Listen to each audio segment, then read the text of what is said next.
মিমা সাহেব মাহফিল এলে তো কিরাম হইলো। আজকে তোমরা মাহফিল দিছাও ভালো কথা, তোমরা যে বক্তা আনিছাও এই বক্তার ওয়াজ বলে আমার একটু ভালো লাগবে না।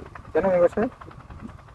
কারণ সে সুদের উপর আলোচনা করতেছে, করেই যাচ্ছে ভালো কথা, কিন্তু হঠাৎ করে সুদের উপর আলোচনা করতে করতে যখন লোকের বিষয় আসছে তখন বলতেছে যে মনে রাখবেন ভাইরা।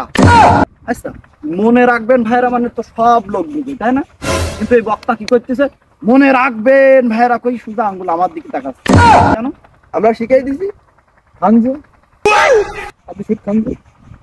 আমি তো জানি, এটা তো আমি শুরু থেকেই ভাবতাম, এটা আমি শুরু থেকেই জানতাম যে আমার ভাইস্তেরা এরকম মজা করবে, কিন্তু আমি যে সুদ খাই এটা এলাকার লোকে জানে, তোমরাও জানো, ঠিক আছে? এটা আমি মেনে নিচ্ছি। তোমরা আমার আপনজন আমারে আইসে সুন্দরভাবে বুঝাই দিবা যে চাচা আপনি সুদ খান, ছাড়িয়ে দেবেন। কিন্তু এই যে বক্তা আনিছে কে কেন কবে, আমরা কে বলি, কেন কবে? আমরা বলে দিছি আপনার মুখের দিকে আঙ্গুল তুলে বলতি, আপনার কথা বলে দিছি আপনি সুদ খান এই জন্য। তোরা আমারে শিহবি।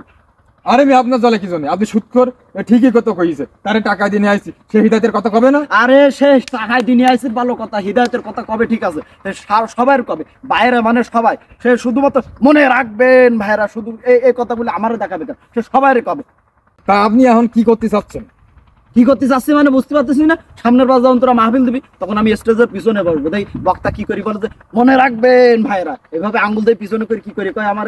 এখন তো সামনে বসে বলি বলে মনে রাখবেন ভাইরা, তখন ওই পিছনে বসবো।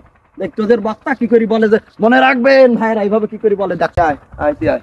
হাটে দিন শালা সুদখোর, সুদখোর আরে বড় বড় বড় কথা শালা। হ্যাঁ, এখন তো সুদখোর খাবা, এখন তো সুদখোর খাবা। 50,000 টাকা যখন নেওয়ার বেলায় ছিল তখন তো মনে ছিল না 50,000 টাকা চান্দা চাইলে সুদ করতে এখন খাবা।